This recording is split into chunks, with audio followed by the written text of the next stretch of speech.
Hello बच्चों, क्या हाल चाल। This is an amazing platform of foundation. My name is Yugal Chauhan और आज हम स्टार्ट करने वाले हैं class 11 physics chapter 5 laws of motion, जिसका आज हमारा लेक्चर नंबर 4 है। तो आज की टुडेज गोल की पिटारा में हम आप लोगों के लेकर आए हैं स्प्रिंग फोर्स। जानेंगे स्प्रिंग फोर्स होता क्या है और उसमें ढेर सारी क्वेश्चन प्रैक्टिस करेंगे जो जेई और नीट पॉइंट ऑफ व्यू से पूछे जाते हैं। तो कॉपी पेन निकाल लो, नोट्स बनाना स्टार्ट कर दो, क्योंकि अच्छे नोट्स वही होते हैं जो वीडियो के साथ बनाए जाते हैं। नोट डाउन कर लो, कोई नोट डाउन मिटा दे, चलो मिटा देते हैं। अब जो हम पढ़ने वाले हैं स्प्रिंग फोर्स, इसके पहले हम लोग पढ़ चुके हैं पुली वाले जितने कॉन्सेप्ट हो सकते थे क्वेश्चन प्रैक्टिस भी कर चुके हैं। आज हम पढ़ेंगे sir spring force. Spring force को हम लोग एफएसपी से शो करते हैं। क्या सर इतनी फास्ट नहीं, धीरे धीरे बोलते हैं। स्प्रिंग फोर्स को हम लोग एफएसपी से शो करते हैं। एफ यानी फोर्स, एसपी यानी कि स्प्रिंग फोर्स। क्लियर। अब यहाँ पर देखो, स्प्रिंग तो बचपन में सभी जानते होंगे, स्प्रिंग देखे भी होंगे। कुछ इस तरीके से लोहे की बनी रहती है या तो कभी कभी प्लास्टिक की भी बनी होती है। अगर एक स्पाइरल कॉपी भी आता है, स्पाइरल कॉपी, तो स्पाइरल कॉपी में भी देखते होंगे कुछ इस तरीके की स्प्रिंग लगी रहती है और इस तरीके से कॉपी उसमें बनी रहती है। देखे हो कोई? देखोगे? अगर देखोगे तो कमेंट में लिख दो देखे हैं सर, देखे हैं सर, यानी कि देखे हैं सर। हम समझ जाएंगे कि तुम लोग स्प्रिंग देखे हो। जो बचपन में स्प्रिंग नहीं देखो, मार्केट में जाना स्प्रिंग खरीद कर देख लेना कैसा होता है स्प्रिंग। अब यहाँ पर देखो स्प्रिंग होता क्या है वो तो हम जानेंगे सर। स्प्रिंग कुछ इस तरीके का बना रहता है। लेकिन अगर बात हम लोग करें स्प्रिंग फोर्स की डिफिनेशन क्या होती है, तो हम लोग स्प्रिंग फोर्स का डिफिनेशन क्या जानते हैं कि spring force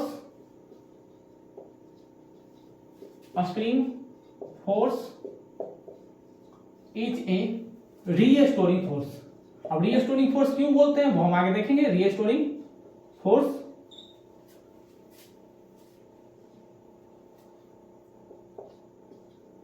is exerted by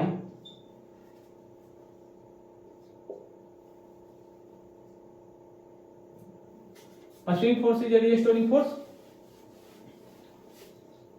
when force F is applied on a spring,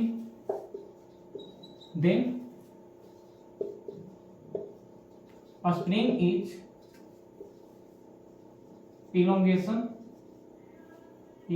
elongated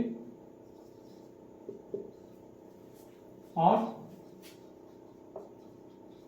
compressed, then a spring force tried to tend its original length। अब यहां पर देखो स्प्रिंग फोर्स का डिफिनेशन क्या है कि spring force is a restoring force. बहुत ज्यादा जरूरी है कि स्प्रिंग फोर्स कैसा होता है, रीस्टोरिंग फोर्स। रीस्टोरिंग मतलब तो जानते हैं सर, एक जगह रखना। रीस्टोरिंग करने वाला अपनी फोर्स को रीस्टोर कर सकता है। जैसे अगर मान लो एक फोर्स आगे जा रहा है तो वो किसी न किसी फोर्स से वो पीछे की ओर भी रीस्टोर उसे कर लेगा, उसे रीस्टोरिंग फोर्स कहते हैं।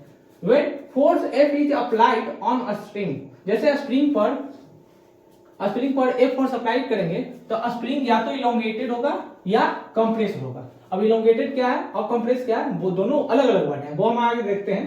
Then spring force try to tend its original length, यानी कि जैसे ही अगर यहाँ पर एक स्प्रिंग लगा हुआ है जिस पर एक फोर्स आगे की ओर लगाएंगे तो स्प्रिंग क्या होगा, अपने नेचुरल लेंथ से आगे की ओर जाएगा। पहले यहां था स्प्रिंग, अब कहां चला गया, यहां। तो इसके बीच में कुछ तो डिस्टेंस डेल्टा एक्स आगे की ओर गया होगा। जैसे यहां पर जो एक फोर्स था वो आगे की ओर खींचा तो स्प्रिंग क्या हुआ, स्ट्रेच हो गया, यानी कि इलोंगेटेड, यानी कि आगे की ओर चला गया, स्ट्रेच हो गया। कितना हो गया सर, डेल्टा एक्स, तो उसे स्ट्रेच बोलते हैं। लेकिन अगर बात हम लोग करें, यहां पर क्या है, स्प्रिंग है जिस पर एक फोर्स इधर की ओर लगा रहे हैं, तो क्या करेगा स्प्रिंग, अब कंप्रेस हो जाएगा। अब यहां पर देखो पहले यहां था स्प्रिंग, अब कहां गया, यहां आ गया, तो कुछ तो इसके बीच में डेल्टा एक्स नाम की कंप्रेशन हुई, तो इसे बोलते हैं यहां पर कंप्रेशन। क्या बोलते हैं, कंप्रेशन। यहां बोलते हैं इलोंगेशन। क्लियर? वीडियो पॉज करो, नोट डाउन कर लो, नोट डाउन कर लो। कोई नोट डाउन मिटा दे, चलो मिटा देते हैं। यानी कि स्प्रिंग फोर्स कैसा होता है, याद रखना, रीस्टोरिंग नेचर का होता है, यानी कि वो जिस फोर्स से आगे की ओर जा रहा है तो उसके अपोजिट में भी एक फोर्स लगेगा। अब यहां पर देखो स्प्रिंग फोर्स को कैसे डिफाइन किया गया। इसमें क्या है, स्प्रिंग लगा हुआ है। अब यहां पर एक m मास का ब्लॉक है, कितने मास का, m मास का। अब इधर की ओर एक फोर्स लग रहा है, इसका एक स्प्रिंग कांस्टेंट, हर स्प्रिंग का स्प्रिंग कांस्टेंट होता है जिसे k से शो करते हैं, और k का जो यूनिट होता है न्यूटन पर मीटर। यूनिट क्या होता है, न्यूटन पर मीटर, याद रखना। अब जिस फोर्स से अगर एक फोर्स से अगर आगे की ओर खींच रहे हैं तो क्या होगा, स्प्रिंग आगे की ओर एक्सटेंड हो जाएगा। अभी भी ये फोर्स लग रहा है। अब पहले क्या था, ये रहा इसका नेचुरल लेंथ। नेचुरल लेंथ कहने का क्या मतलब कि पहले कहां था, पहले यहां इस पोजीशन पर पार्टिकल यानी ब्लॉक था, इसे बोलते हैं नेचुरल लेंथ एनएल। अब आ गया ब्लॉक यहां, तो इसके बीच में इतनी जो डिस्टेंस कवर की गई है, यानी कि ब्लॉक जैसे आगे मूव किया तो यहाँ इतना डिस्टेंस कवर किया, इसे बोलते हैं डेल्टा एक्स, इसे ही इलोंगेशन बोलते हैं। यहाँ पर भी वही है स्प्रिंग, तो स्प्रिंग कांस्टेंट के होगा। अब डेल्टा एक्स क्या होगा, डिस्टेंस है, तो डिस्टेंस किस में रहता है, मीटर में, तो डेल्टा एक्स का जो यूनिट रहेगा किस में रहेगा, मीटर में। क्लियर? अब यहां पर देखो कि अगर मान लो सेलिंग से स्प्रिंग लगा है, ब्लॉक इन मास का, अब नीचे की ओर फोर्स लग रहा है एक, तो ऊपर भी तो लगेगा, इसके अपोजिट स्प्रिंग फोर्स, यहां पर भी सेम लग रहा है स्प्रिंग फोर्स। अगर आगे की ओर एक फोर्स से खींच रहा है तो पीछे अगर एक फोर्स नहीं लगेगा, स्प्रिंग फोर्स नहीं लगेगा, तो रीस्टोरिंग फोर्स ही नहीं होगा। रीस्टोरिंग करने वाला क्या, अगर आगे एक फोर्स लग रहा है तो उसके पीछे भी स्प्रिंग फोर्स लग रहा है, ताकि वो अपना नेचुरल लेंथ, नेचुरल पोजीशन फिर से वो अचीव कर सके। अब यहां पर देखो नीचे की ओर के फोर्स लग रहा है, यानी के फोर्स, ऊपर की ओर स्प्रिंग फोर्स, जैसे लगेगा तो एक कुछ अपनी पोजीशन से नीचे आ जाएगा। अब ब्लॉक आ गया कहां, यहां, ये फोर्स अभी भी लग रहा है क्या, स्प्रिंग फोर्स ऊपर की ओर। अब यहां पर देखो ये रहा इसका नेचुरल लेंथ, ये रहा इसका इलोंगेशन लेंथ, कितना है, डेल्टा एक्स, इसे बोलते हैं इलोंगेशन लेंथ, इलोंगेशन लेंथ। अब यहां पर देखो spring force, spring constant and delta x में क्या रिलेशन होता है। अब देखो, पहले वीडियो पॉज करो, नोट डाउन कर लो, 1 2 3 4 5 हो गया, मिटा दे, चलो मिटा देते हैं। अब according to Hooke's law, Hooke's law या स्प्रिंग फोर्स को डिफाइन किए थे। According to Hooke's law, according to Hooke's law, अब हुक्स लॉ के अकॉर्डिंग कहता है क्या कि जो स्प्रिंग फोर्स है वो डायरेक्टली प्रोपोर्शनल है इलोंगेशन या कंप्रेशन लेंथ का। अभी तो देख रहे हैं इलोंगेट हो रहा है, यानी डिस्टेंस आगे की ओर बढ़ रहा है, फोर्स लगाता है तो ऊपर की ओर, जैसे इधर की ओर खींच रहे हैं, अब इधर की ओर खींच रहे हैं फोर्स से, तभी तो सर डिस्टेंस से कवर करेगा, आगे की ओर मूव कर रहा है तो इसका इलोंगेशन होगा। पहले नेचुरल लेंथ यहां पर था, अब यहां पर आ गया तो इलोंगेशन होगा। अभी देखो यहां पर फोर्स नीचे की ओर खींचे तो यहां पर आ गया, तो ये क्या हुआ, इसका इलोंगेशन हुआ। अब यहां पर देखो स्प्रिंग फोर्स को डिफाइन करने के लिए पहले यहां था, अब स्प्रिंग में मास m का लगा वो ब्लॉक, जैसे F फोर्स से नीचे की ओर खींचेंगे, नीचे जैसे ही खींच रहे हैं तो नीचे खींचने पर क्या हो रहा है कि पहले इसका नेचुरल पॉइंट यहां पर है, नेचुरल लेंथ यहां पर है, ये मेन पोजीशन इसका है। अब यहां पर नेचुरल लेंथ से क्या होगा, नीचे की ओर होगा, स्प्रिंग पहले इतना में था, अब क्या होगा, इतना फैल जाएगा। अब इतना फैलेगा F फोर्स के कारण, तो जैसे इसके बीच में जो डिस्टेंस कवर हुआ उसे डेल्टा एक्स बोलते हैं, जिसे इलोंगेशन लेंथ कहते हैं। अब यहां पर देखो स्प्रिंग फोर्स अपोजिट डायरेक्शन में लगता है, किसके, तो डेल्टा एक्स के, कितना डिस्टेंस इलोंगेशन हुआ या कंप्रेशन हुआ उसके अपोजिट में क्या लगेगा, डेल्टा एक्स। तो स्प्रिंग फोर्स ऊपर तो डेल्टा एक्स नीचे, अगर डेल्टा एक्स ऊपर तो स्प्रिंग फोर्स नीचे। अब के स्प्रिंग फोर्स और डेल्टा एक्स में क्या रिलेशन है अकॉर्डिंग टू हुक्स लॉ हम देखेंगे। क्लियर? अब यहां पर देखो अकॉर्डिंग टू हुक्स लॉ क्या होता है कि स्प्रिंग फोर्स जो रहता है डायरेक्टली प्रोपोर्शनल डेल्टा एक्स, यानी कि इलोंगेशन या कंप्रेशन। तो स्प्रिंग फोर्स बराबर अब प्रोपोर्शनैलिटी को हटाएंगे तो माइनस के इंटू डेल्टा एक्स आ गया। अब माइनस नहीं आता, प्रोपोर्शनैलिटी कांस्टेंट यहाँ पर क्या है के, तो के या स्प्रिंग कांस्टेंट वेयर क्या क्या है स्प्रिंग कांस्टेंट, डेल्टा क्या है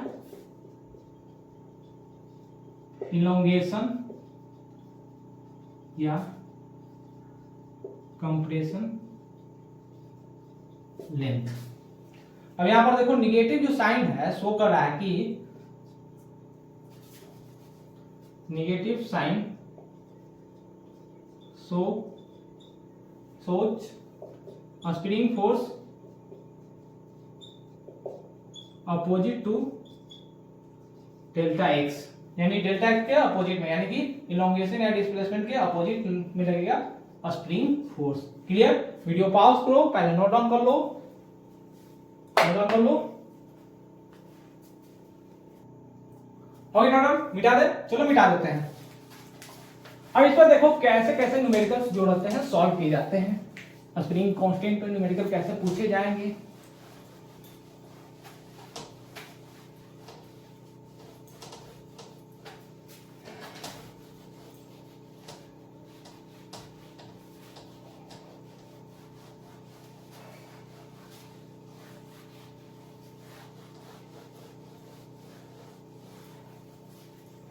अब यहां पर देखो क्वेश्चन नंबर 1, क्वेश्चन नंबर 1 क्या हो रहा है, a block of mass 0.3 kg is suspended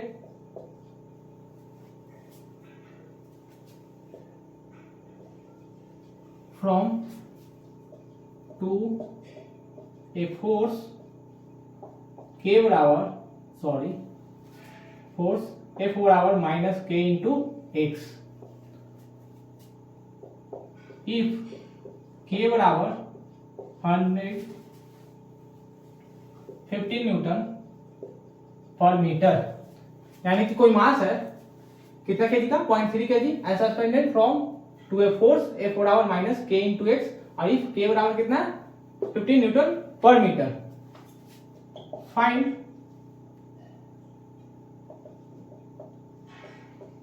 initial acceleration of block when it released from x बराबर 20 सेंटीमीटर। अब वीडियो पॉज करो, ट्राई करो, अच्छे क्वेश्चन है, ऐसे क्वेश्चन जो हर साल जेईई मेंस में और नीट एग्जाम में पूछे जाते हैं। जितने भी स्टैंडर्ड बुक्स रहेंगे इस प्रकार के क्वेश्चन आपको दिख जाएंगे। अब यहाँ पर देखो, अब क्वेश्चन बोल क्या रहा है, तो बनाएं, चलो बनाते हैं। अब यहाँ पर देखो बोल क्या रहा है, a block of mass 0.3 kg, यानी जो ब्लॉक का मास कितना है 0.3 kg है sir, is suspended from to a force F बराबर minus k into x. Minus k into x देखें हमारे माइंड में चलने लगा कि कैसा फोर्स है सर, ए तो स्प्रिंग फोर्स है सर, नेगेटिव साइन शो करा है कि spring force opposite in delta x यानी कि एक्स। इफ k बराबर कितना दिया गया 15 न्यूटन पर मीटर। अब यहाँ पर स्प्रिंग फोर्स भी दे दिया गया सर।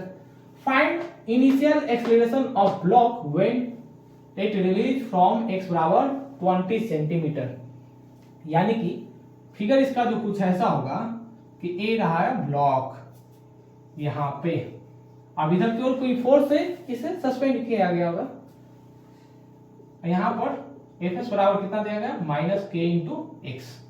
अब यहां से ब्लॉक को यहां पर पहुंचा दिया गया। अब यहां से यहां तक की जो दूरी है 20 सेंटीमीटर है, रफली अगर ऐसा देखा जाए 20 सेंटीमीटर।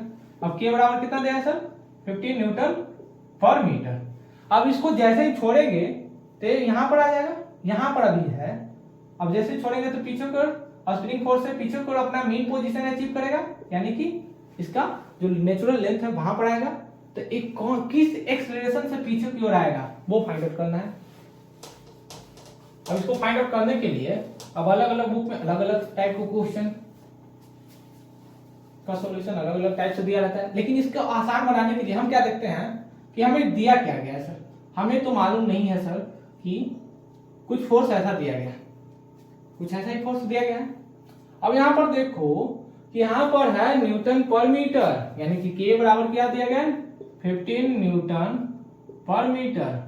और जो x है क्या दिया गया है, x बराबर देखो 20 सेंटीमीटर। अब मीटर में कन्वर्ट कर देते हैं पहले, तो 20 इंटू 10⁻⁻2 मीटर। अब फोर्स बराबर क्या होता है, हम फोर्स बराबर क्या जानते हैं, mass into acceleration, mass into acceleration minus के इंटू एक्स। अब यहां पर मॉड क्यों लगाते हैं, क्योंकि हमें चाहिए एक्सलरेशन, हमें चाहिए एक्सलरेशन। तो मास कितना दिया गया 0.3। अब एक्सलरेशन तो फाइंड आउट करना है, ठीक है। कितना दिया गया 15, एक्स कितना है 2 इंटू 10⁻⁻2। अब यहां से देखो 10 आ जाएगा। अब 3 से 5 टाइम्स में डिवाइड होगा। अब 10 को इस 10 को उस साइड ले जाओ, तो ए बराबर क्या होगा, ये दोनों को मल्टीप्लाई करो 100 इंटू 10⁻⁻2 इंटू 10, 100 से 100 मर गया, ए बराबर कितना आ गया 10 मीटर पर सेकेंड स्क्वायर। कितना आसान क्वेश्चन है। अब यहाँ पर देखो जो हम लोग एफ बराबर क्या लगाए माइनस के इंटू एक्स दिया गया है, तो फोर्स बराबर क्या जानते हैं मास इंटू एक्सीलरेशन। तो मास कितना दिया गया 0.3 kg, एक्सीलरेशन हमें फाइंड आउट करना है, के कितना दिया गया 50 न्यूटन पर मीटर। हमें एक्स बराबर भी दिया गया 20 सेंटीमीटर। 20 सेंटीमीटर को सबसे पहले क्या करना है मीटर में कन्वर्ट करना है। यूनिट को हमेशा याद रखना है, क्योंकि फिजिक्स में यूनिट से क्या होगा सवाल गलत हो सकता है। अब यहाँ पर मीटर है तो सेंटीमीटर में तो छोड़ेंगे नहीं, सेंटीमीटर में तो मीटर में कन्वर्ट कर दो। अब डाटा पुट करो, सॉल्व करो, ए बराबर कितना है 10 मीटर पर सेकंड स्क्वायर। वीडियो पॉज करो, नोट डाउन कर लो। हो नोट डाउन, मिटा दे, चलो मिटा देते हैं। अब यहाँ पर देखो क्वेश्चन नंबर 2। क्वेश्चन नंबर 2 क्या है, आसान क्वेश्चन है। यहाँ पर एक स्प्रिंग इधर से है, एक ब्लॉक है 3 मास का, एक स्प्रिंग इस साइड से है, ये फिक्स किया गया है। अब इधर स्प्रिंग कांस्टेंट कितना है K1, इधर क्या है K2। अब इसे कोई अभी तक कोई भी कंप्रेशन और इलोंगेशन नहीं किया गया, यानी कि कोई भी फोर्स नहीं अप्लाई किया गया। लेकिन जब अगर बात किया जाए when both blocks unstretched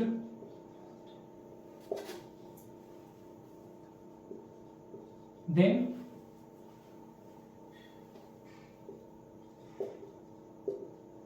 a spring constant K1 and K2, K1 and K2 है। if a spring is displaced y distance x, find acceleration of blocks y both spring. अब यहां पर देखो, अब दोनों साइड से स्प्रिंग लगा हुआ है, बीच में ब्लॉक को रख दिया गया। अब दोनों में ब्लॉक में स्प्रिंग को कनेक्ट कर दिया गया। अब spring constant K1 and K2 दिया गया।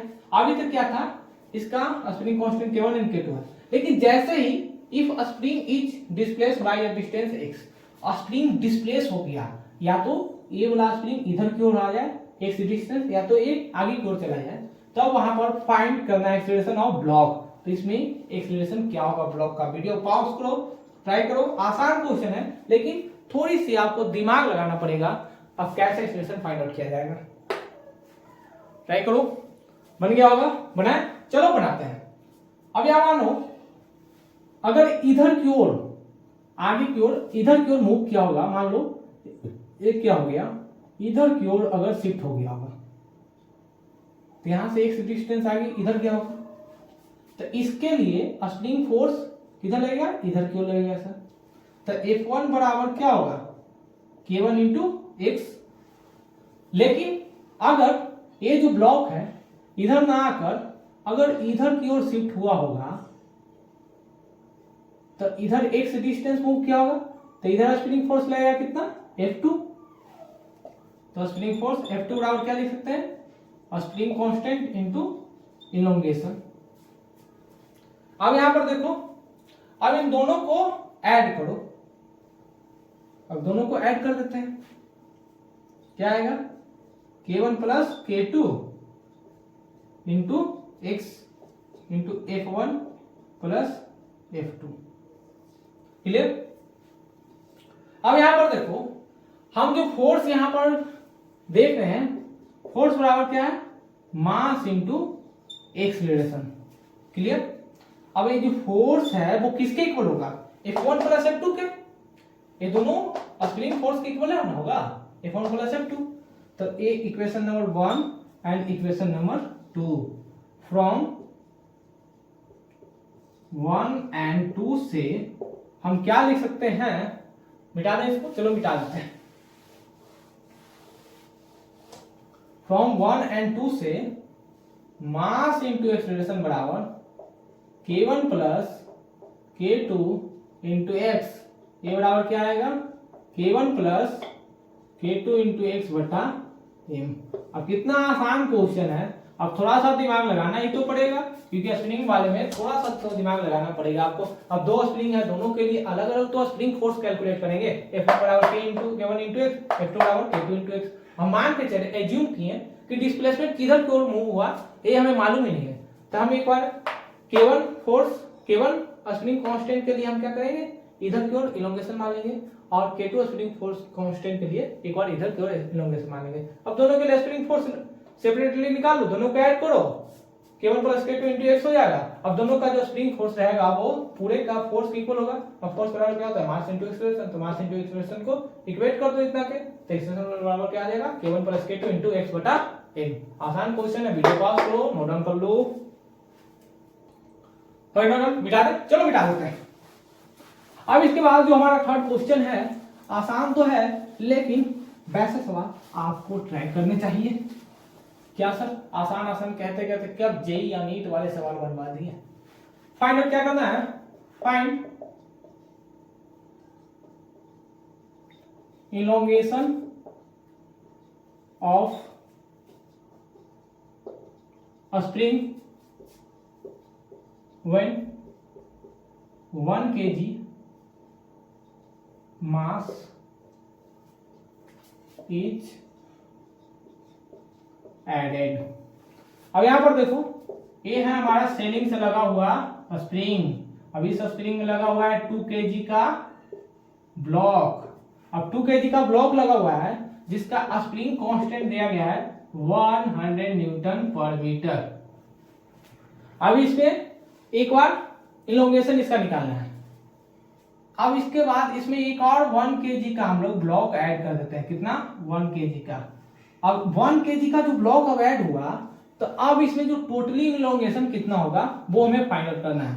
यानी कि सबसे पहले ये ब्लॉक कुछ ऐसा था, यानी जब 2 kg का स्प्रिंग से लगा हुआ था सीलिंग से, तो स्प्रिंग कांस्टेंट कितना था, 100 न्यूटन पर मीटर। अब यहाँ पर 1 kg का है, find elongation of spring when 1 kg of mass is added, यानी 1 kg मास जैसे ही ऐड करेंगे तो कितना इलोंगेशन आएगा। वीडियो पॉज करो, ट्राई करो, आसान क्वेश्चन है,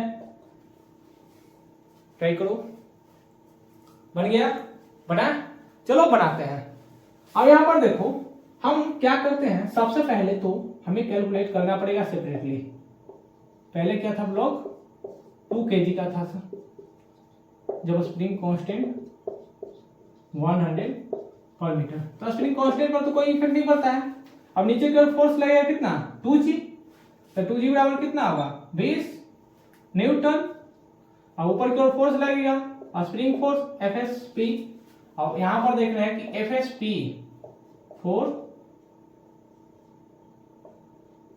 ब्लॉक 2 kg, तो FSP बराबर कितना होगा, कितना होगा, नीचे फोर्स लग रहा है 20 न्यूटन। अब ऐसा हम देखे थे, अब 20 न्यूटन ये किसके इक्वल है, K इंटू एक्स माइनस बराबर 20 न्यूटन। अब यहां पर क्या करना, मॉड लगा देना। क्यों, अब तो निगेटिव साइन को शो कर रहा है ना, अपोजिट डायरेक्शन को शो कर रहा है। तो के बराबर कितना है 100, x बराबर 20, तो x बराबर कितना आ जाएगा 0.05, सही है। 1/5 इज इक्वल टू 0.2 कुछ ऐसा ही आएगा 0.2 मीटर। अब आ गया 0.2 मीटर। अब किसके लिए 2 मीटर ब्लॉक। अब जैसे 3 kg हो गया, 2 kg प्लस 1 kg, तो टोटल यहाँ पर कितना आ जाएगा 3 kg। तो एक बार आप 3 kg ब्लॉक के लिए कैलकुलेट करेंगे।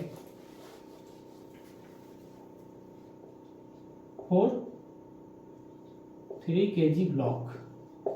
अब 3 kg ब्लॉक के लिए अब यहां पर देखो नीचे की ओर कितना फोर्स लगेगा। अब एक सिस्टम इसे मान लो, तो एक हो गया कितना 3 kg के लिए, 3 kg के लिए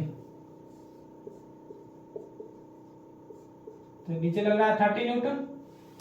अब 30 न्यूटन नीचे लग रहा है और स्प्रिंग फोर्स FSP कितना है 100 इंटू x, तो x बराबर कितना आएगा 30/100 यानी 0.3 मीटर। अब हमें इलोंगेशन फाइंड आउट करना है कब, जब 1 kg ब्लॉक इज एडेड। तब अब 3 kg टोटली ब्लॉक हो गया तो कितना आ गया इलोंगेशन 0.3 मीटर, 0.3 मीटर। अब 2 kg का था तो कितना था 2.2 मीटर। तो जैसे ही हम क्या कह सकते हैं कि hence elongation is equal to 0.3 metre minus 0.2 metre बराबर 0.1 मीटर। ये हमारा हो गया फाइनल आंसर। यानी 3 kg जैसे ही हो जाएगा तो ये तो हम जानते हैं कि 0.3 मीटर आ जाएगा इलोंगेशन, लेकिन पहले था कितना इलोंगेशन 0.2 मीटर। यानी जैसे 0.2 मीटर था तो हमें कितना चाहिए कि 1 मीटर ऐड 1 kg अगर ऐड किया गया मास तब इलोंगेशन कितना आएगा तो 0.1 kg। 0.3 में से 0.2 घटा दो कितना गया 0.1 मीटर। क्लियर। वीडियो पास करो, बता कर लो, तो नोट मिटा दे, चलो मिटा देते हैं। अब यहां पर देखो क्वेश्चन और 4, जो क्वेश्चन हमारा आज का लास्ट रहेगा। फाइंड आउट क्या करना है, फाइंड अ स्प्रिंग कांस्टेंट के इफ x बराबर 20 मीटर। अब यहां पर देखो सेलिंग से यहां पर लग गया स्प्रिंग, ये रहा पुली। अब इधर क्यों लगा हुआ है 3 kg का मास, इधर लगा हुआ है 5 kg का मास।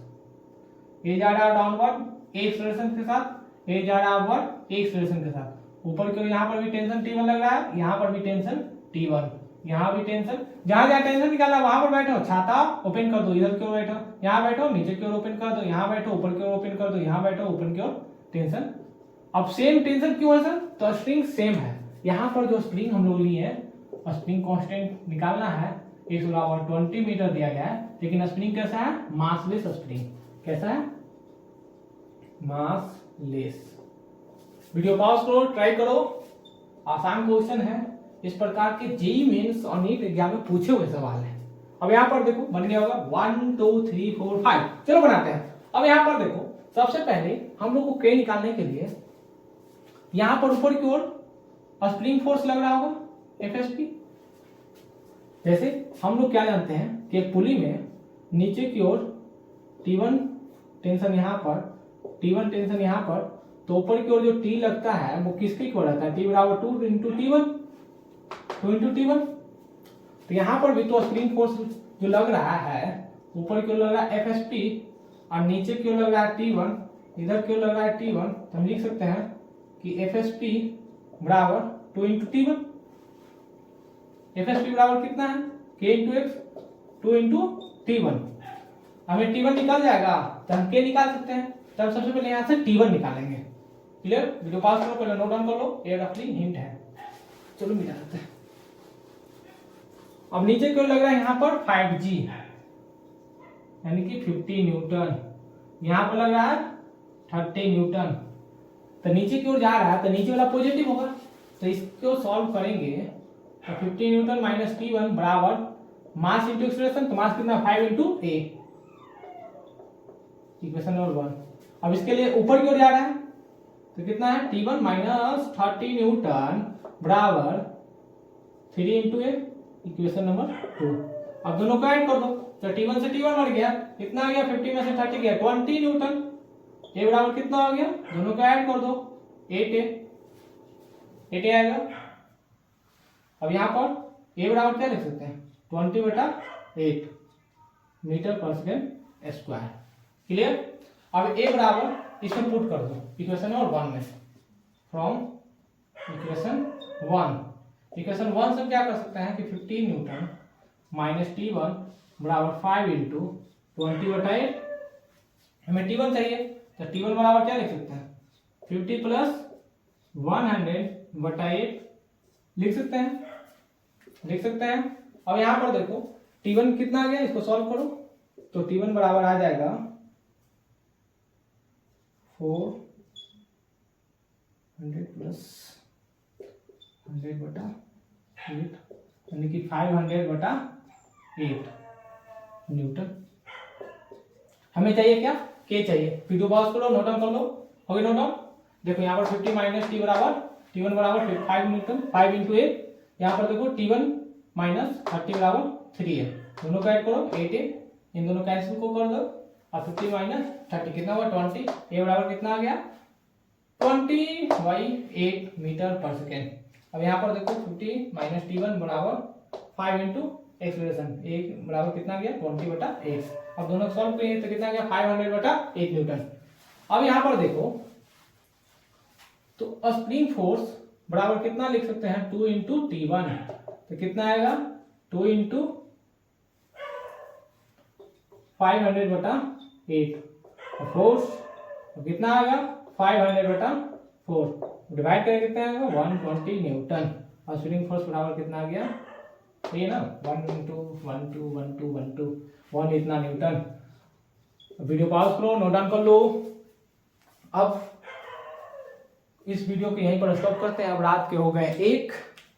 अब इसके बाद जितने सारे स्प्रिंग कांस्टेंट पर जितने सारे क्वेश्चन हो सकते हैं आप प्रीवियस क्वेश्चन प्रैक्टिस करें, ढेर सारी क्वेश्चन एनालिसिस करें। स्प्रिंग फोर्स पर जितने सारे वैरायटी क्वेश्चन हो गए जेईई और नीट एग्जाम में पूछे हुए हैं, रिसेंट ईयर हो या कुछ पहले भी पूछे गए हैं, वो प्रैक्टिस करें। अब आप देखेंगे जितने सारे कॉन्सेप्ट हमने यहाँ पर डिस्कशन किए हैं स्प्रिंग फोर्स पर सारे क्वेश्चन बन जाएंगे, क्योंकि स्प्रिंग फोर्स में जितना पढ़ने के लिए था क्लास 11th में अभी तक वो हम डिस्कशन कर चुके हैं अकॉर्डिंग टू हुक्स लॉ। अब इसके बाद हुक्स लॉ को हम आगे डिफाइन करते हैं। इसके बाद हम लेकर आएंगे न्यूटन्स लॉज ऑफ मोशन का 5th लेक्चर, जिसमें और भी ढेर सारी क्वेश्चन प्रैक्टिस करेंगे और डिफरेंट टाइप्स ऑफ हम लोग फ्रेम के बारे में देखेंगे। वहां पर फ्रेम में पढ़ेंगे, सूडो फोर्स पढ़ने के लिए रहता है। इसके बाद पढ़ाई करते हैं, मिलते हैं फिर अगले वीडियो में। All the very best.